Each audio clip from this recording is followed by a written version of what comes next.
All right, y'all. I'm sorry. I'm sorry. Please tell me I'm gonna watch the chat this time. Do I have audio? Yes or no? Thumbs up, thumbs down. If it's thumbs down, we're gonna just say there's something going on tonight and I can't get it to work. So let me know if you guys can hear me. If you can hear me, I apologize. Not sure what happened with that first take. The Everything was turned up. Mic was plugged in. I don't know. I've had awesome. Thank you so much. Appreciate you guys. And I appreciate the patience. I'm going to be really respectful of your time. We're going to blow through the intro right now. One quick thing I do want to tell you guys about, because I don't want to repeat all that 15 minutes of intro stuff I just did and waste your time. Tomorrow night, 7 p.m., Penny Pinching Prepper, on his channel, there's a prepping panel, which I will be on. I'm putting a link right now into the chat. If you're watching this on replay, like tonight or tomorrow morning, I'll drop it in description later on. But if you're watching this right now, you can check it out on chat. There's the link right there. You know what, guys? I'm so sorry. Let's get right into it. I'll talk about that other intro stuff later on. It was more just chit chat to kind of get to warm up the audience. So what we're talking about tonight, let's go. What we're talking about tonight is what would you do if we're going to say an acquaintance, right? Not a good friend, not a close family member, an acquaintance shows up at your house when SHTF happens, right? And there's a poll up the top. Go ahead and vote in that. We'll take a look at that later on. Now, I've talked about this before, and I think my thoughts on this are a little bit different than most of the prepping community. If you've read Cody Lundgren's book, is that how you pronounce his name? From Dual Survival, the original Dual Survival with Dave Canterbury and Cody. He makes a joke in his book about like people who say I'm coming to your house when SHTF happens, that they're going to end up as basically dog stew for his dog. Now, I don't think that's okay. I'm not going to do that.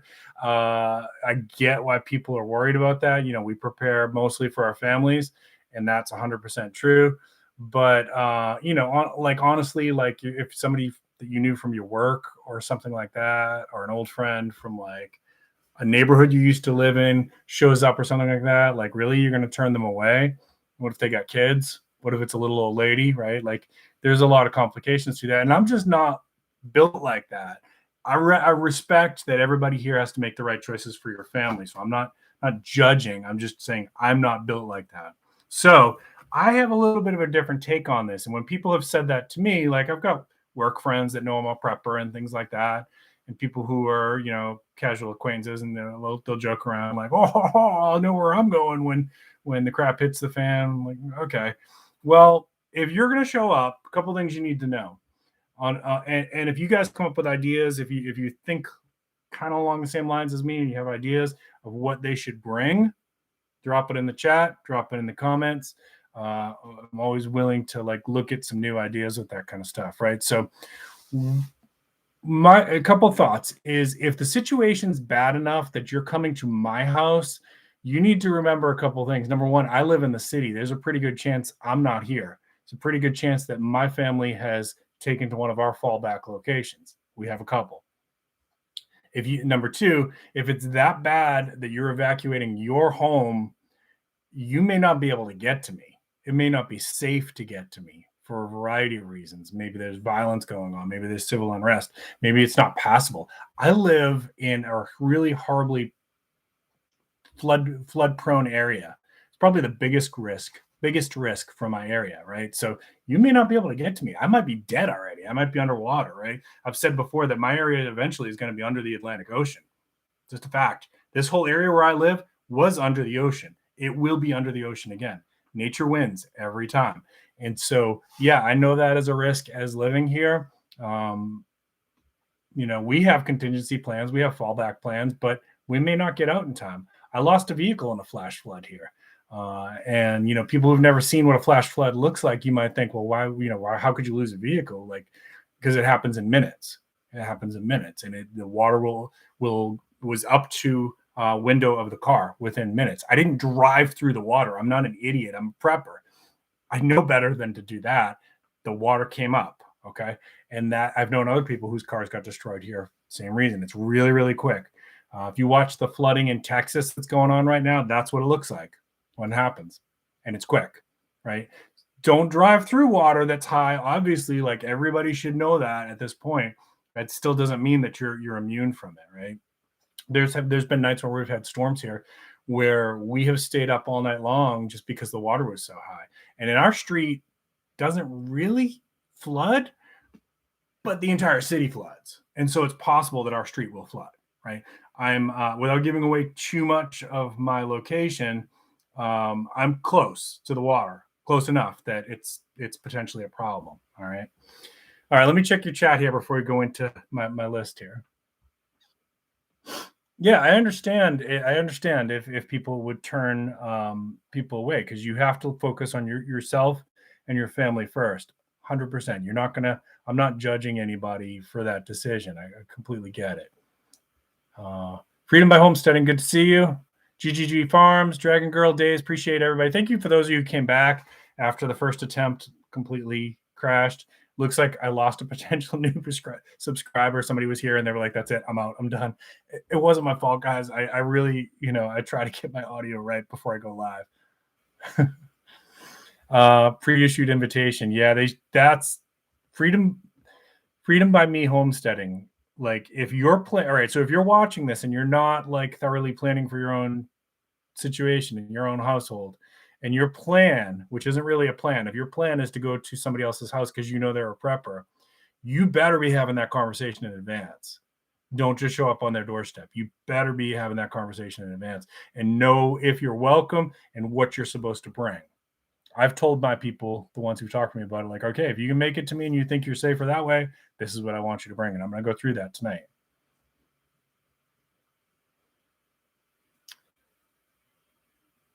Just checking out chat, seeing who's here. Thank you so much, Holly, Irvin, Steve. Good to see you.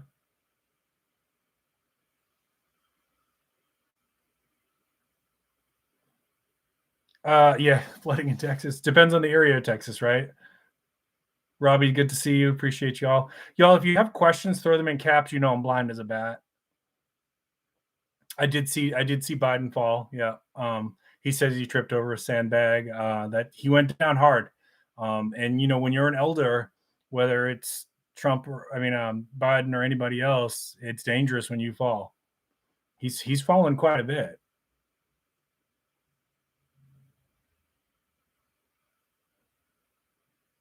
Good to see you. God is great. God bless you. Appreciate you. Tuning in all the way from Japan. That's awesome, man. Appreciate you.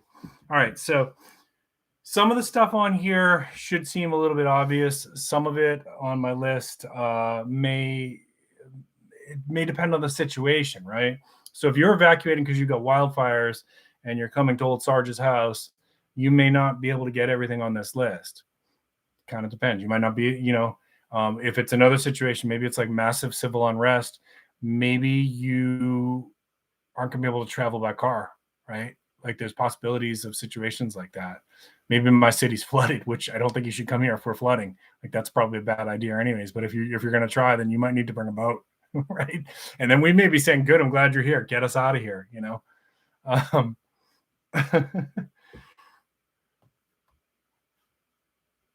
I didn't see that part, Freedom. All right. So number one, depending on how bad the SHTF is, you may need to bring identification and important documents, right? So if it's not like zombie apocalypse or war or EMPs, right? Like maybe it's a temporary situation. Bring your homeowner's insurance, bring your IDs, bring your health insurance, bring your credit card. Like that stuff's going to be needed. If your home is destroyed, you're not going to be completely starting from zero if you've got some of those important documents, right? Keep those where they're easily accessible. Maybe you even, I know a lot of people make digital copies of all that stuff. You can put it on a thumbnail if you don't want to put it on the cloud, and you can encrypt that. Digital Prepper has talked about that on his channel. You could put it on the cloud and have a really good, strong password if you wanted to do that. If you keep it only in paper form, then get one of those fire resistant boxes and make sure it's ready to go. Like keep it with your go bag, your bug out bag. Keep in mind that those like fire and flood resistant boxes are resistant, not proof. There's no such thing as fireproof. Anything will burn at a high enough temperature, right? anything will burn at a high enough temperature. So there's no such thing as fireproof. They advertise it that way, but it's just not true. So your important documents, if you've got a passport, you probably want to throw that in there. A couple changes to clothes, including, this is very important, if you're coming to Sarge's house, you better have some work clothes, because guess what? You're going to work. Nobody's coming here that's not chipping in. If you're, and I've told people that, and they say, can I come to your house? Yeah, you bring in your gardening clothes and you're going to work, because I can't feed everybody based on my preps. Not forever. I could do it for a little bit of time, but not forever. You're going to work. You're going to learn some foraging, and you're going to learn how to garden, and you're going to work. And if you're bringing somebody with you that can't work, you're going to work for them too. That's just how it goes. Sorry. And I encourage everybody else who's in any kind of homesteading situation that if you're taking people in, make sure that that's the expectation. There's no free ride. They come, they're working. If they got a family member that can't work for a reason, they're working for that family member. Everybody's got to chip in, or everybody's going to starve. That's how it is. So bringing your work boots, bringing your work gloves, bring your, maybe you bring a couple extra garden tools, things like that. Socks, underwear, all that kind of stuff, really important. Bring some of your toiletries, right? Like your hygiene stuff. I've got some prepped. If I had 15 people show up at my house, I do not have enough hygiene stuff for 15 people. You're going to stink. Sorry. So bring some of your hygiene stuff. Now this one here, I'm going to say, the next one is food and water, right? So bring a couple days worth of water. You don't need to bring like a tank full of water. Bring a couple days worth of water, and bring food that you can carry, right? So this might be like your rice pilaf packets and your tuna packets and stuff that's lightweight. If you've got MREs, bring those MREs, because those are lightweight and compact, things like that. I don't expect people to load up, their entire car with canned goods. If they did that, they probably wouldn't be needing to come to my place anyways, right? So bring your lightweight packable stuff for food, and maybe some boxes of pasta and things like that, right? What you can carry, granola bars, things like that, right? Don't bother bringing, the bananas that you had on the counter and the apples that you had. It's not going to do us any good. It's going to spoil too fast. Eat it before you travel. First aid supplies. Yeah, I can't supply first aid supplies, and especially I don't have medications for your situation. So you got diabetes, you got asthma, you got epilepsy. You need to be thinking about that in advance. I don't have those things here, right? So you need to be responsible for prepping for your medical needs, and bring that stuff with you. Sarge doesn't have that stuff. I'm not going to be able to help you with that, right? But bring some of your small first aid supplies too. Yeah, I've got a pretty good amount. Could I supply 15 people for a year? It's going to be questionable. So you bring some first aid supplies, that helps everybody out, right? I've got a lot of flashlights, but you should be traveling with one anyways. Like if you're traveling to another location, you probably need at least two, right? One and a backup one. Two is one is none, right? Maybe you use comms. But again, some of the stuff you start thinking about, like, well, if they were using comms, they're probably not coming to my place. They're already prepared, right? But if you do, maybe you get some walkie-talkies and things like that. Bring that. We can match up the signal with what I've got here. We can do something with that. Next one is, this one's going to be a little controversial for some people. You got to have some personal protection, right? And that is going to, like, everybody's situation is different. I certainly have friends who are not comfortable with pew, pew, pew, bang, bang. Okay, what are you comfortable with then? Pepper spray? Bring your pepper spray. Knives? Bring your knives. If the situation's that bad, if you've got like violence, like Baltimore riots and things like that, you're going to wish you had pew, pew, pew, bang, bang. Sorry. I don't care how much you think you're against it. When you need it, you're going to wish you had it. That's a fact. And yeah, I can help out for some people there. I can't supply an army, so bring your personal protection, whatever that is. Baseball bat, if that's all you got, bring something. All right, let's check before I go on. Let me check chat. Maybe you guys have some good ideas here. Bacon's, good to see you. Appreciate you. Hope everybody's doing good. Fred, hello from Maine. Good to see you, Fred. Really appreciate you joining in.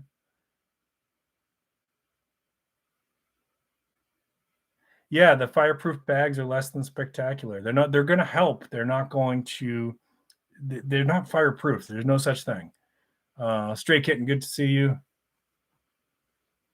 Yeah, and that's right. If you've got any kind of like security training, like people who've done military stuff, like Robbie, we definitely can find some work for you. You're welcome. The more skills you could bring to somebody else's situation, the more welcome you're going to be. Right. This is why we encourage people to prep.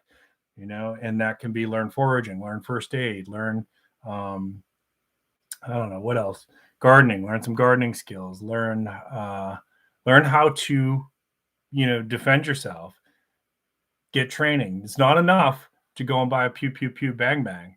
You got to train. You got to learn how to use it, because situations at the range are going to be nothing like real life situations. Go watch Mother Prepper. I had her on stream a couple months ago, and she does like intense, really good training around courses, obstacle courses with her bang bangs, and how to do retention reloads and left-handed shooting, right-handed shooting, how to clear a malfunction. You can't learn all that stuff on the fly. You have to take training for those things, right? You need to know some basics. What's a fatal funnel? What's leapfrogging?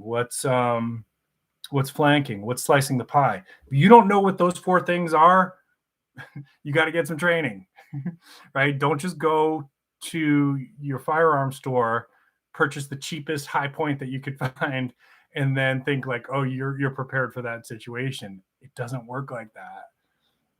I've done a lot of training, folks, and I am not like, I can't hang with somebody like Robbie who's got military experience.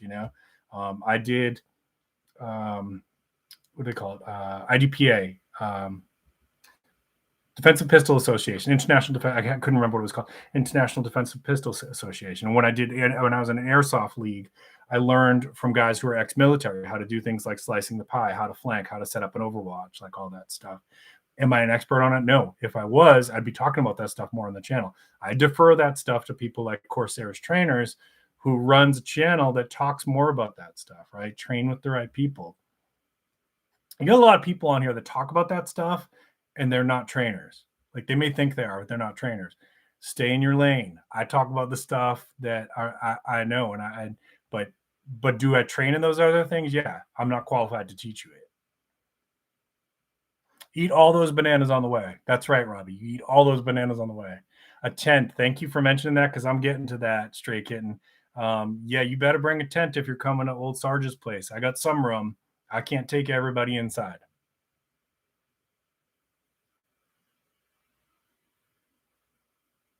Yeah, and family, you're right. Holly, I agree with what you're saying there, right? Like, family comes first. I gotta take care of my family first.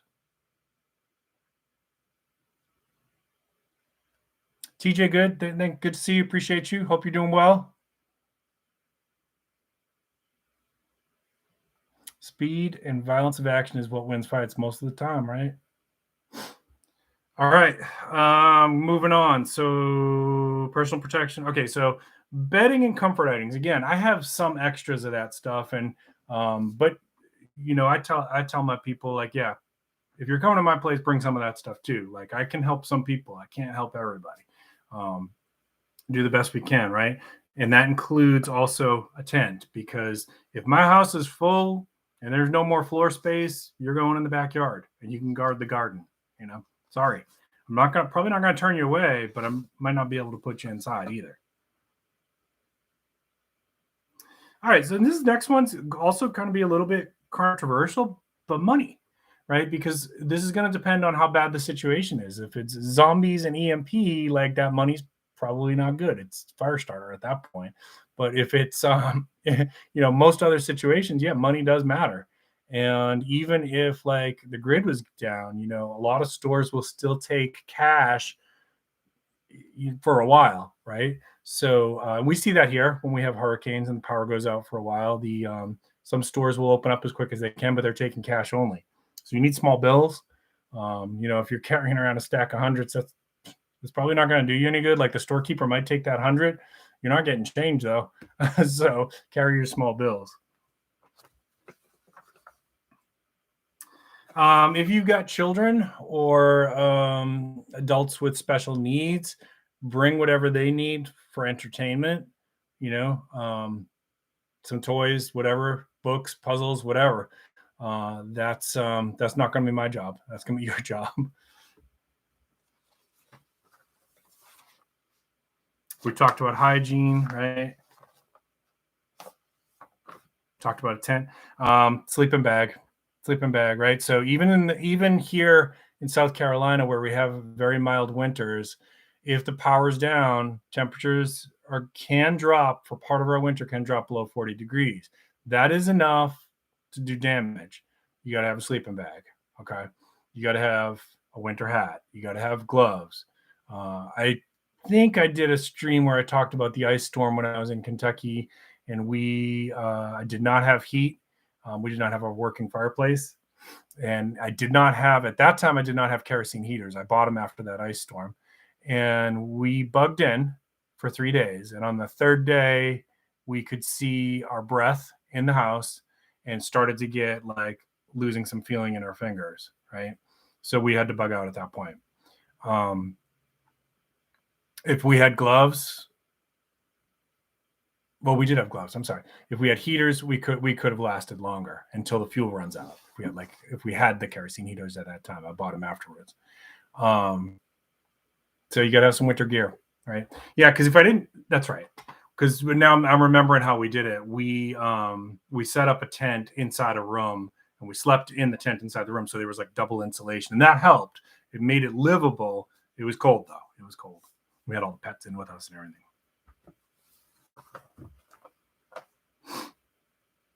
Phone chargers, especially like the small solar bank ones, and yeah, they work. They're slow. I know they're slow. We've tested them. I've done videos about that. If you've got a small portable solar panel like those 7-watt ones, they will work, and there could be situations where phones are still operational, or you have a rechargeable flashlight, or you have a rechargeable radio or something like that, right? So those little small solar panels are handy. You can do a lot of stuff with them.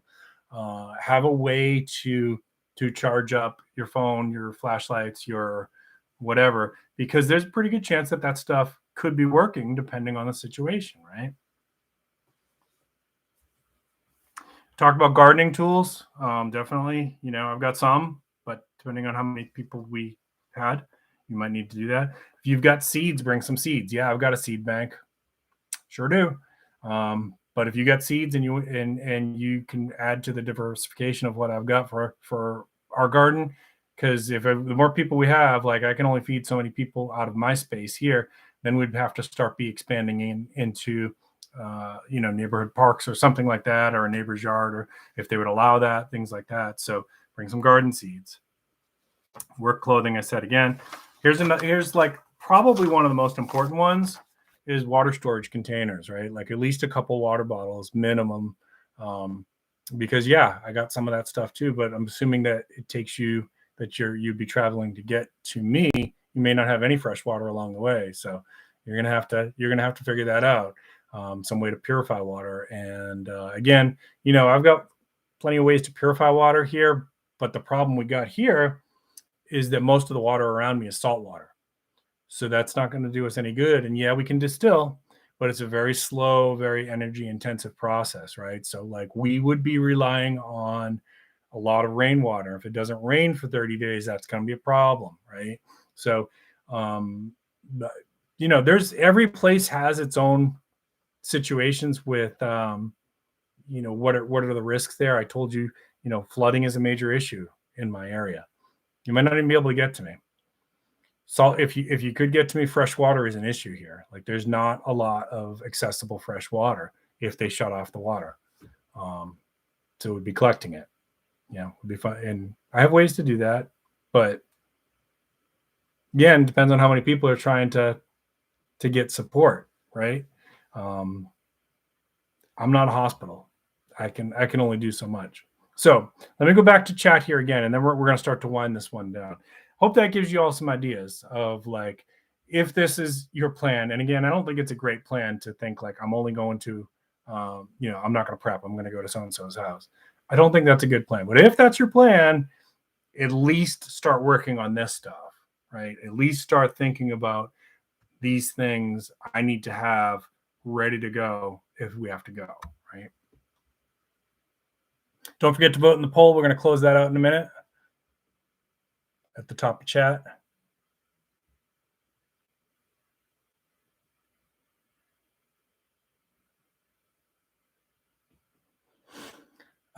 Stray Kitten House asks, how soon did Venezuela accept gold and silver after SHTF? I don't know the answer to that. Maybe somebody else in chat knows. I know that a lot of that stuff comes from oh no, I'm thinking Argentina was FERFAL.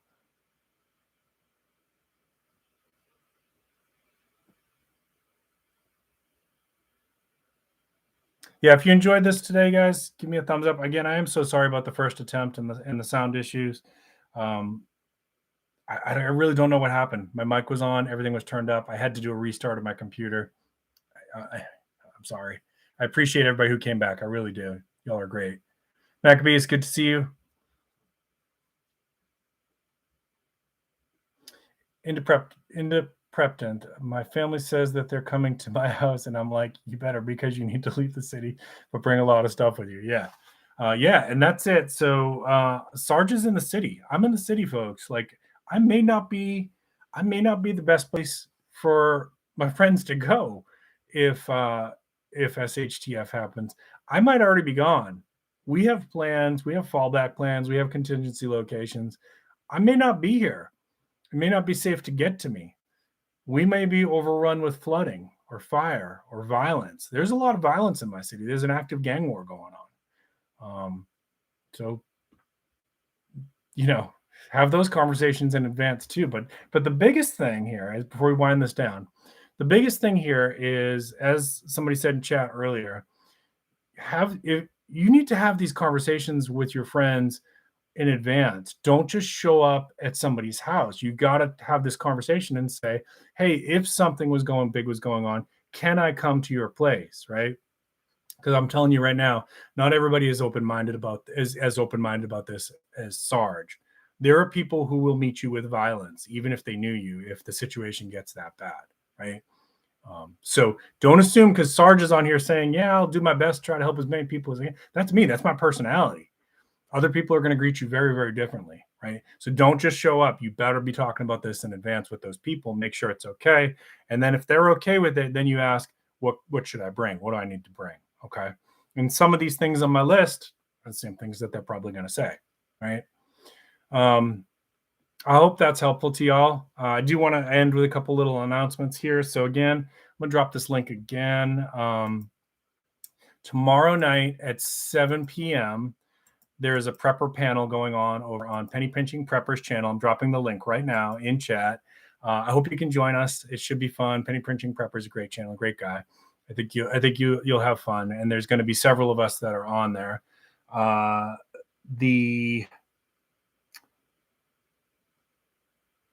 not going to go make you go through all that stuff that I said before. The stuff that you missed when the sound wasn't working, I was mostly telling y'all what I was up to, right? And some of it you've seen. If you're on here, you've seen my camping videos.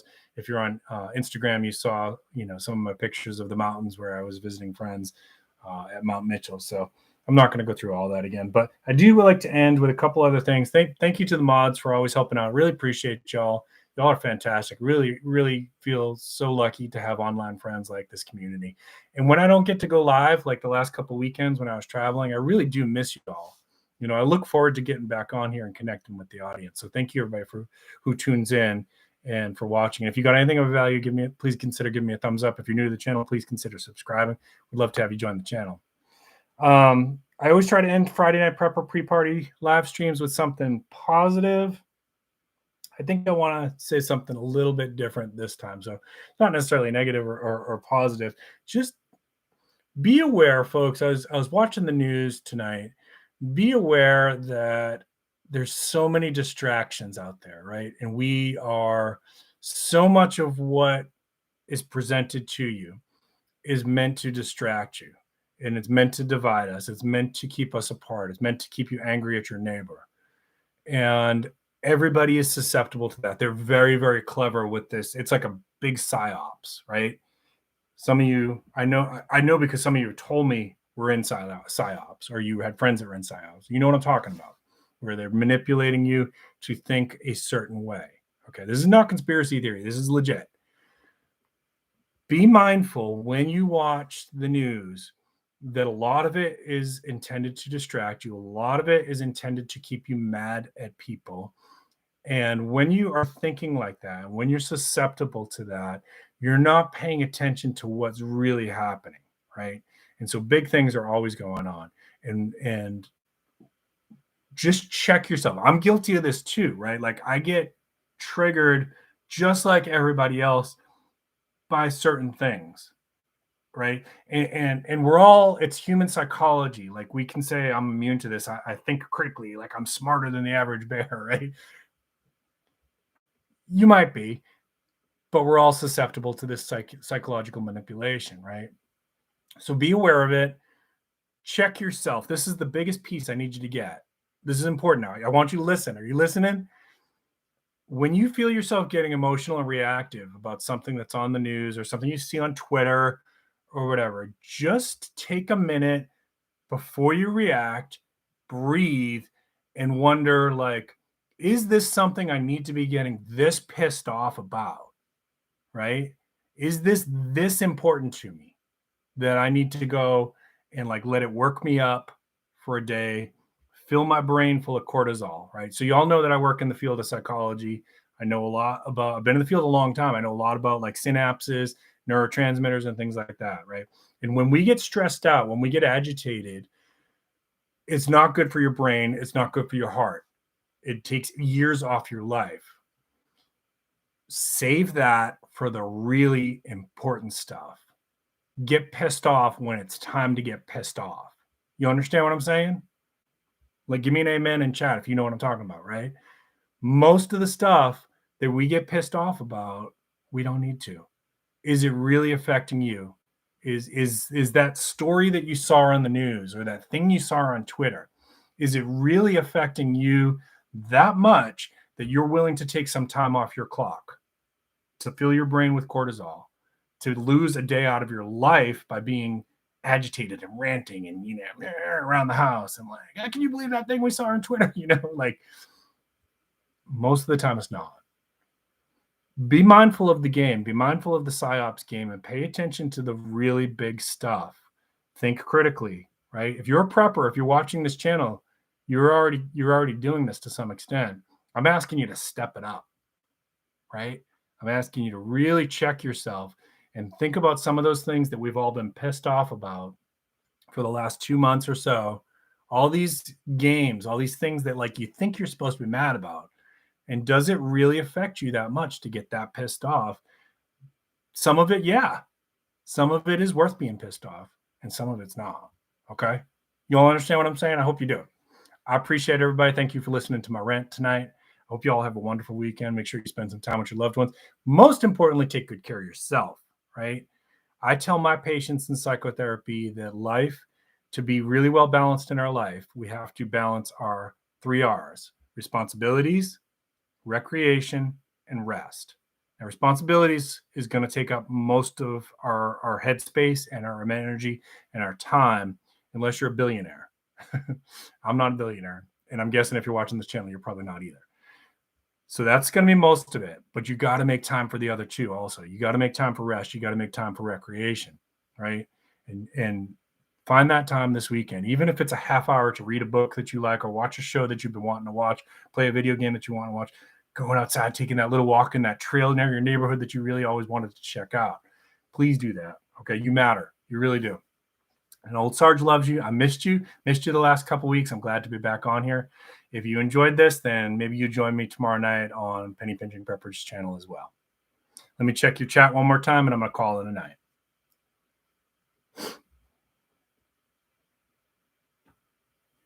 Doc Galt, good to see you, my friend. Appreciate you. Penny Prepper, good to see you. Hope everybody's having a good night. There is no, modern refugee. That is a good topic. There is no true good place in a true, like a big SHTF. That's a good topic too. How to safely approach a house so that they know you're not a threat Well, I would say if it's somebody I know, I'm coming during the daytime, not at nighttime. I would do be like, hey, it's me. I'm out here. Just letting you know. Yeah, and the far and I agree with that to the most part. Like, if it's a real big event, you want to get away from the cities. If it's a small temporary event, I think the cities have some advantages. I talked about that in another video. We're not going to completely go into that again tonight.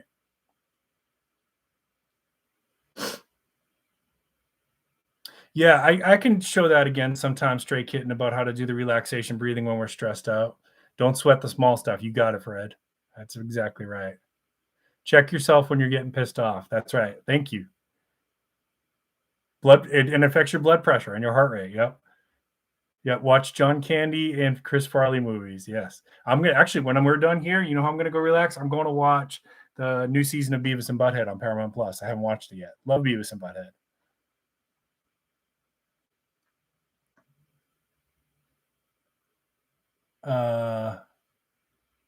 Yeah, so the relaxation breathing, I'll show you that in another video. It's proven to lower your blood pressure and your heart rate, and it also sends signals to the amygdala, which is part of your brainstem back here, which controls your fight, flight, freeze response. So if you do it the right way, yes, it absolutely will help get you out of your cortisol mode and out of your fight, flight, freeze mode. It can take a couple minutes. Like when you go into fight, flight, freeze, your body's getting a pretty big dose of adrenaline. It's not like instantaneous, like you can shut it off. It's going to take a few minutes, even if you're doing everything right. I'm grateful present. Appreciate you. Thank you for coming by. All right. I think that's right, Doc. I think the only thing I didn't like about the new Beavis and Buttheads is, at least with the previous season that they did, Buzzcut wasn't in there, Mr. Buzzcut, and he was my favorite character. Now, I haven't watched the new one. I'm hoping he returns, but I still enjoy it, but Buzzcut was definitely my favorite character. Y'all have a great weekend. That's going to be it for tonight. Keep planting your seeds. Keep stacking your silver. This is Prepping with Sarge.